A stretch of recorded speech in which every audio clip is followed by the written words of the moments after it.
আজকে পার্লামেন্টে পাশ হয়ে গেল স্পোর্টস বিল এবং এই স্পোর্টস বিলের সঙ্গে কিন্তু এই মুহূর্তে ভারতীয় ফুটবলের ভবিষ্যৎ অনেকটাই জড়িত। কিভাবে জড়িত এবং এর ফলে কতটা আশা জাগতে পারে ভারতীয় ফুটবলের ভবিষ্যৎ নিয়ে, সেই সব নিয়েই আজকের এই ভিডিওয়ে আলোচনা হবে। ডুরান্ড কাপ চলছে, গ্রুপ পর্বের খেলা প্রায় শেষ হয়ে এসেছে। Mohun Bagan east Bengal already quarter ফাইনালে কোয়ালিফাই করে গেছে এবং 23শে অগস্ট ডুরান্ড কাপ শেষ হয়ে যাবে। তারপর কি? এই প্রশ্নটা কিন্তু যদি লক্ষ্য করা যায় তাহলে বাংলার ফুটবল মহল হোক বা ভারতীয় ফুটবল মহলে এখনো একেবারে একটা জ্বলন্ত প্রশ্ন। কারণ এই 23 তারিখ ডুরান্ড কাপ শেষ হয়ে যাওয়ার পর কি, এটা কিন্তু এই ফুটবলার, কোচ এরা কেউই খুব বেশি জানেন না। হ্যাঁ, অনেকেই বলতে পারেন যে এই তো গত বৃহস্পতিবারই ফ্র্যাঞ্চাইজিগুলোর সঙ্গে এআইএফএফ প্রেসিডেন্ট মিটিং করেছেন, তিনি জানিয়েছেন যে সেপ্টেম্বরে সুপার কাপ হবে, তারপর আইএসএল ডেফিনেটলি হবে, কোর্টের নির্দেশ পেলেই তারা সেটা নিয়ে প্রসিডিওর করবেন। কিন্তু যেটা বড় সমস্যা হচ্ছে যে এই মিটিংটার পরেও কিন্তু ফ্র্যাঞ্চাইজিরা যে খুব নিশ্চিন্ত হয়েছেন এমনটা তাদের আলোচনা, তাদের অ্যাটিটিউড থেকে কোথাও মনে হয়নি। তারা হয়তো সুপার কাপ খেলতে নিমরাজি হয়েছেন, খেলবেন হয়তো, কিন্তু তারা সেই ব্যাপারে কতটা পজিটিভ পদক্ষেপ নেবেন সেটা ডিপেন্ড করবে আইএসএল এর ভবিষ্যৎ সম্পর্কে কতটা সবুজ সংকেত দিতে পারছে এআইএফএফ তার উপর। এবং ভেরি রিসেন্ট এই ডুরান্ড কাপ চলাকালীনই যখন আমরা বিভিন্ন দলগুলোর সঙ্গে কথা বলছিলাম, specially Mohun Bagan coach Jose Molina কিন্তু নিজের বিরক্তির কথা খুব স্পষ্টভাবেই বলেছেন। তিনি জানিয়েছেন যে এই যে ভারতীয় ফুটবলে একটা লম্বা গ্যাপ, পৃথিবীর কোনো লিগে এরকম এত লম্বা ছুটি থাকে না এবং এই ছুটি একটা বড় কারণ ফুটবলারদের বারবার চোট পাওয়ার জন্য, সিজন জুড়ে চোট পাওয়ার জন্য, কারণ প্রি সিজনটা এত লেটে শুরু হচ্ছে এবং ফুটবলাররা এতটা রেস্টে থাকছেন বলে। এবং এটা অনেকটাই সত্যি কথা, ভুল কথা তিনি একেবারেই বলছেন না এবং তিনি কিন্তু এই কথাটা প্রকাশ্যে জানাচ্ছেন এবং স্পষ্টই জানাচ্ছেন যে এই যে ডুরান্ড কাপটা খেলবো এরপরের ভবিষ্যৎ কিন্তু জানা নেই, যে এরপর আমরা কি খেলবো, কি সামনে রেখে দৌড়বো জানা নেই। হ্যাঁ, এএফসি খেলবে মোহনবাগান, কিন্তু এএফসির ম্যাচ খুব পরপর মানে কনসিস্টেন্টলি লিগের মতো তো হয় না। সেক্ষেত্রে অবশ্যই আমাদের ঘরোয়া লিগগুলো চলে, তার পাশাপাশি এএফসিতে যে টিমগুলো খেলে তারা অংশগ্রহণ করে, কাজেই সেটার উপর নির্ভর করে তো প্র্যাকটিস শুধুমাত্র হতে পারে না। তো ন্যাচারালি একটা মেন লিগ তো লাগবে, যে আমার সিজন জুড়ে টপ টায়ার লিগ কি, আমি কোনটা চ্যাম্পিয়ন হওয়ার লক্ষ্যে নামছি, এই ভাবনাটা হোসে মলিনার বক্তব্যে খুব স্পষ্ট এবং পরবর্তীকালে জেমি ম্যাকলারেনের কথাতেও সেটা খুব স্পষ্টভাবেই বোঝা গেল যে আইএসএল এর ভবিষ্যৎ নিয়ে একটা অনিশ্চয়তা রয়েছে, যেটা কোথাও একটা ফুটবলারদেরকে এফেক্ট করছে। এবং আমরা শুধুমাত্র মোহনবাগান, ইস্ট বেঙ্গল, মোহামেডান, আমাদের এখানে যে টিমগুলো রয়েছে তাদের সাথে বেশি কথা বলছি বলে হয়তো এটা সামনে আসছে, কিন্তু যদি দেখা যায় সমস্ত টিম, যে কটা টিম অংশগ্রহণ করছে বা করছে না, প্রত্যেকের ক্ষেত্রেই কিন্তু এই আলোচনা এবং এই ভাবনাটা একটা খুব কমন ব্যাপার। এবং একটা বড় সংখ্যক আইএসএল ফ্র্যাঞ্চাইজি তো ডুরান্ড কাপে অংশই নিল না এবং তাদের যাবতীয় যে অ্যাক্টিভিটিস রয়েছে সিনিয়র টিম নিয়ে বা ফুটবল ফ্র্যাঞ্চাইজিগুলো নিয়ে, তারা কিন্তু এক এক করে বন্ধ করতে শুরু করেছে। বেঙ্গালুরু হোক, চেন্নাই হোক, এরকম দেখা যাচ্ছে।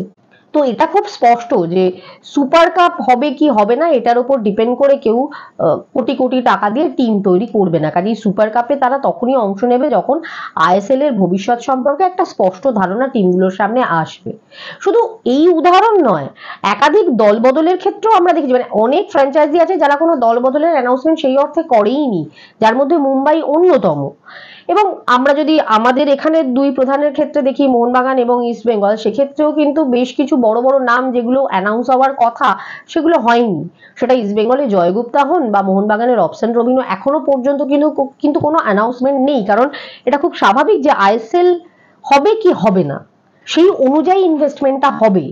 এবং এটা তো মোহনবাগান ইস্ট বেঙ্গলের ক্ষেত্রে একটা দুটো নাম বলছি কারণ তাদের যেহেতু একটা ফুটবল কালচার আমাদের এখানে রয়েছে, যা টুর্নামেন্টই হোক এই ক্লাব দুটো থাকবে, আগেও ছিল, এখনো আছে, ভবিষ্যতেও থাকবে, এই নিশ্চয়তাটা রয়েছে। বাকিদের ক্ষেত্রে কিন্তু সেই জায়গাটা নেই, আর দ্যাটস ওয়াই তারা অ্যানাউন্সমেন্টের পথে অর্ধেক ফ্র্যাঞ্চাইজি যায়নি। তো এটা খুব স্পষ্ট যে আইএসএল এর ভবিষ্যৎ সম্পর্কে কোনো সম্যক ধারণা না পেলে এই টিমগুলো সুপার কাপ কি হবে না হবে, খেলবে কি খেলবে না, এটা তাদের কাছে সেকেন্ডারি কোথাও না কোথাও। তো ন্যাচারালি সেই দিকে সবাই তাকিয়ে রয়েছে এবং এই কারণেই স্পোর্টস বিলটা এই মুহূর্তে যেটা পাস হল লোকসভায়, এটা খুব ইম্পর্টেন্ট।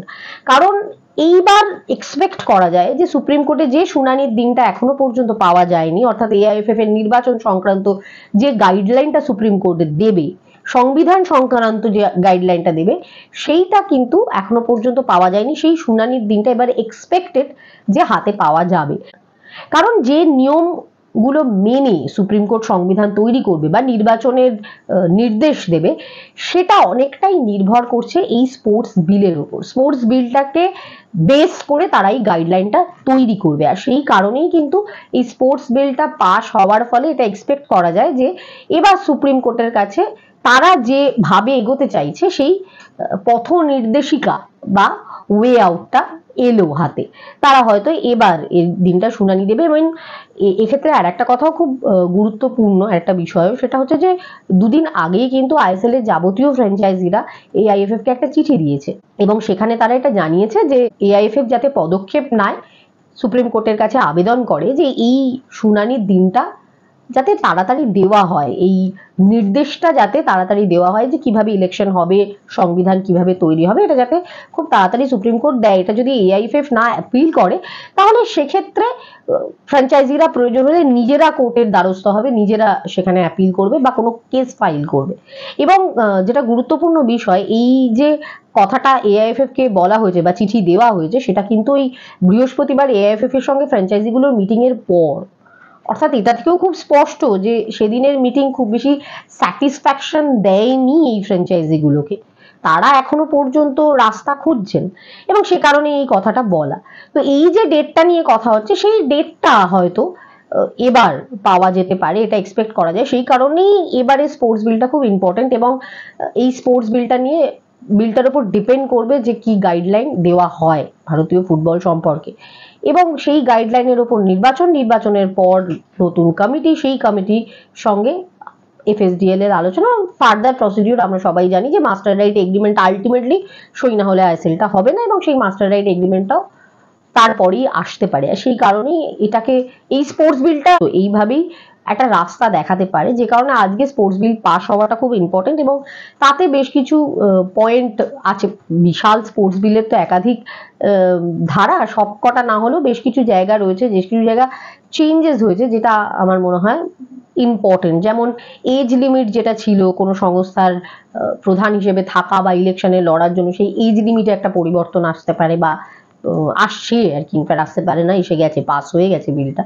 তো এগুলো খুব ইম্পর্টেন্ট। এরকম আরো বেশ কিছু নিয়ম কানুন রয়েছে, সেই নিয়ম কানুনের মধ্যে এআইএফএফ যেমন পড়বে এবং সেই অনুযায়ী কিন্তু তাদেরকে গাইডলাইনটা দেওয়া হবে, ভবিষ্যৎ পথটা তারা খুঁজে পাবেন। এর পাশাপাশি জাতীয় দলের প্রস্তুতি রয়েছে, কারণ 29শে অগস্ট থেকে কিন্তু কাফায় অংশ নেবে ভারত এবং একই সঙ্গে তাদের এএফসির ম্যাচ বাকি রয়েছে। সব মিলিয়ে খালিদ জামিলের তত্ত্বাবধানে এই টুর্নামেন্টটা খেলবে ভারত। সেখানেও এটা মাথায় রাখতে হবে যে ডুরান্ড কাপ শেষ হচ্ছে 23 তারিখ, যদি জামশেদপুর ফাইনাল অবধি পৌঁছায় তাহলে খালিদ জামিল কটা দিন সময় পাবেন।